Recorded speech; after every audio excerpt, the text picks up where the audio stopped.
আসসালামু আলাইকুম। পরীক্ষায় পাশ করো না, তাই না? তাই খুব চিন্তিত।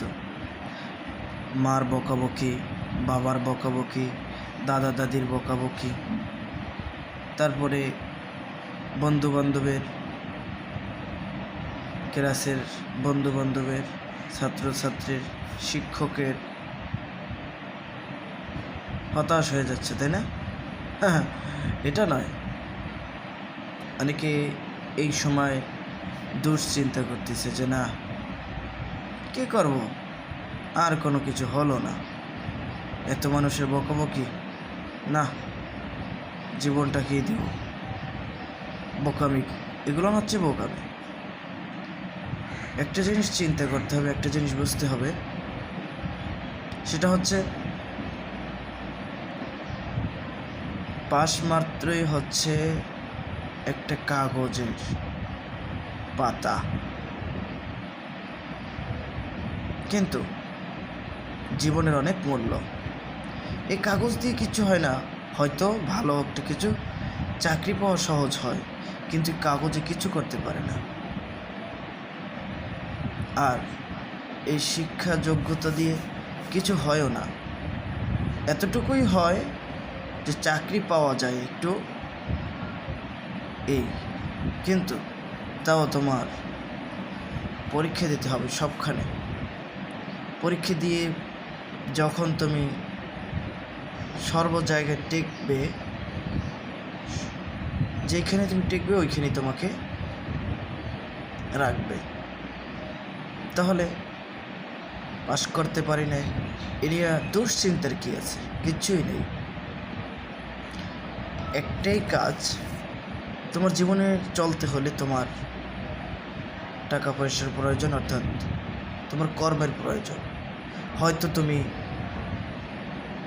সামনে যদি বাড়তে চাও, তাহলে দুশ্চিন্তা বাদ দিয়ে যায় না, সামনের পরীক্ষায় আমি পাশ করব, এই একটা পথ। আরেকটা পথ হচ্ছে যে আমি যদি পড়াশোনা নাই করি, আর ভালো লাগছে না বা পাশ করতে পারবো না আমার ধারণা হচ্ছে, তাহলে আমি একটা কর্মে ঢুকে যাই, হোক ছোট কর্ম, কোনো কর্মই ছোট নয়। আমি রিয়াজুল ইসলাম কিন্তু ইজি বাইক চালাইছি, অটো চালাচ্ছি। আমি রিয়াজুল ইসলাম কিন্তু রাজমিস্ত্রি কাজও করেছি, মানে অনেক প্রকারের কাজ, এমনকি মেতরগিরিও কেউ করেছি। কারণ কি, কর্ম কোনোটা ছোট নয়। এই জন্যই বলছি, মানুষের গোলামি করেছি, মানুষের কথার উপরে চলেছি, সিকিউরিটি গার্ড অর্থাৎ মানুষের বাড়ির দারোয়ান থেকেছি। কোন কাজ করিনি? আমার তো মনে আসছে না যে এই কাজটা আমি করিনি। হ্যাঁ, তাই বলছি, সমস্ত দুশ্চিন্তা বাদ দিয়ে এখন জীবনের উন্নতি করার চিন্তা করো। যে আমি পড়াশোনা করছি বা করি নাই, আমি পাস করতে পারছি বা পারি নাই, এটা নিয়ে কোনো ভাবারই কিছু নেই। শুধু এখন একটাই কাজ, সেটা হচ্ছে ইনকাম। ইনকাম থাকবে তো তোমার মা বাবা খুশি দেখবে। পড়াশোনা করেছো কিন্তু তোমার কোনো ইনকামের ব্যবস্থা নেই, তখনও তোমার মা বাবা ওই কথাই বলবে, পরীক্ষা ফেল করলে যেগুলো বলে, অথবা তোর দিয়ে কি হবে, কিচ্ছুই করতে পারলে না, জীবনটা কি করবে, কীভাবে চলবে, কীভাবে খাবে, কীভাবে সংসার করবে। অতএব সমস্ত চিন্তা বাদ দিয়ে 2-4 টাকা যাই হোক, অল্প হোক, তারপরে ইনকামে লেগে যাও। আর না হয় সুন্দরভাবে পড়াশুনো করো, এর পরীক্ষায় পাশ করো। আর বিশেষ করে পরীক্ষায় পাশ করো আর না করো, সেটা হচ্ছে যার যার গতির উপরে। কিন্তু এই পড়াশোনার ফাঁকে ফাঁকে, এই পড়াশোনার সাথে সাথে 1 টাকা 2 টাকা করে ইনকাম করার চিন্তা ভাবনা করো এবং ইনকাম করো।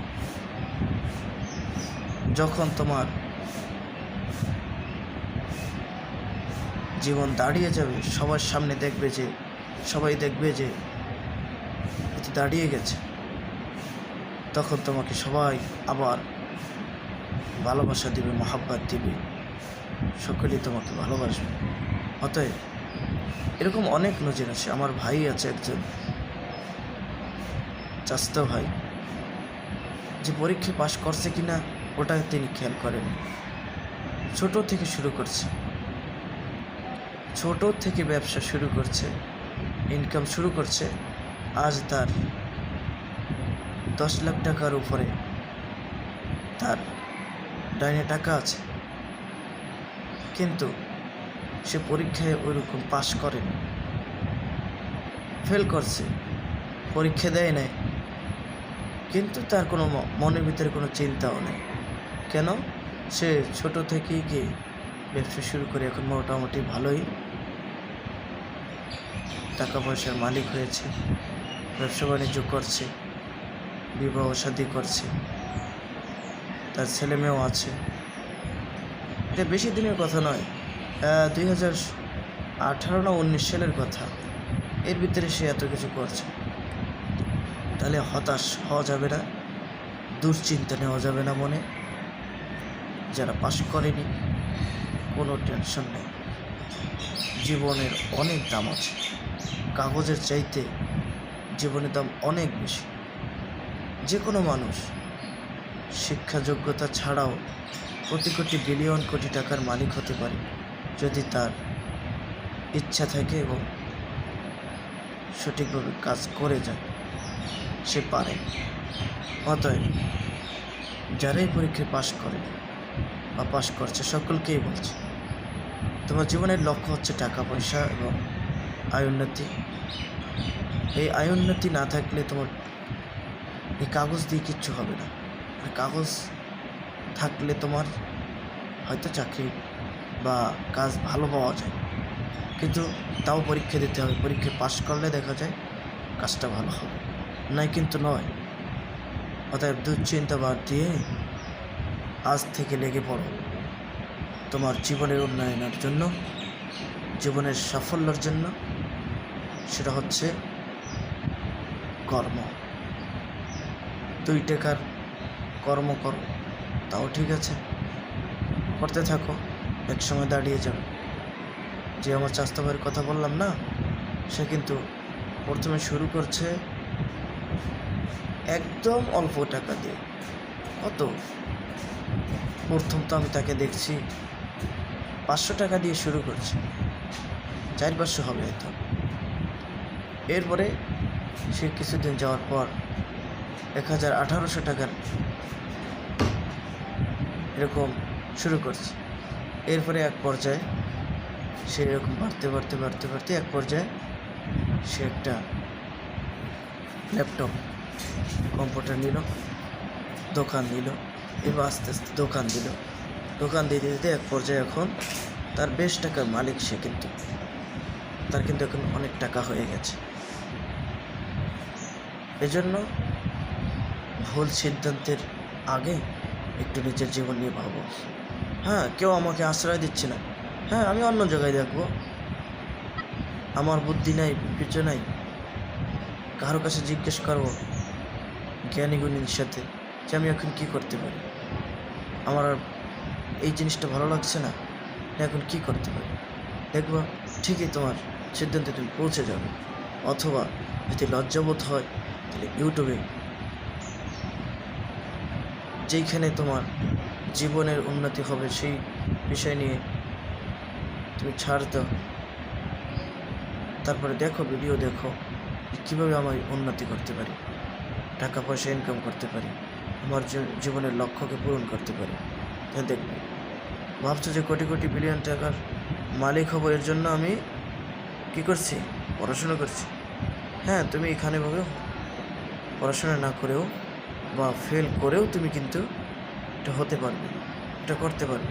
তোমার ইচ্ছা থাকতে হবে এবং যারা এ বিষয়ে অজ্ঞ না, বিজ্ঞ, তাদের কাছে তোমার যেতে হবে, জিজ্ঞেস করতে হবে, অথবা তাদের ভিডিও দেখতে হবে।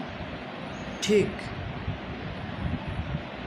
তুমি অল্প দিনেই সফল হতে পারবে। তবে অনেক সময় দেখা যায় ফেল করবে, কিন্তু ফেল করলেও হাল ছাড়া যাবে না, চালিয়ে যেতে হবে। অবশ্যই সফল হতে পারবে। ভালো থাকবে, ভুল সিদ্ধান্ত না নিয়ে নিজের ভবিষ্যতের চিন্তা ভাবনা করে চলতে থাকো, ভালো হবে। তবে আখেরাতটা কিন্তু বাদ দিও না, আল্লাহকে কিন্তু ভুলো না, কর্তাকে কেউ ভুলো না, ঠিক আছে? যখন মন খারাপ থাকবে একটু জিকির করবে, আল্লাহ আল্লাহ করবে, নতুবা দুরূদ শরীফ পড়বে, ইনশাআল্লাহ আল্লাহ মন ভালো করে দেবে। এই পর্যন্ত সবার জন্য শুভ কামনা রইল। সবাই ভালো থাকবে, সবার উন্নয়নের জন্য দোয়া করি। আল্লাহ সকলকে কবুল করুন, দুনিয়া আখিরাতের কামিয়াবি আল্লাহ সকলকে দান করুন, আমিন। আসসালামু আলাইকুম রহমতুল্লাহ। আজ এ পর্যন্তই।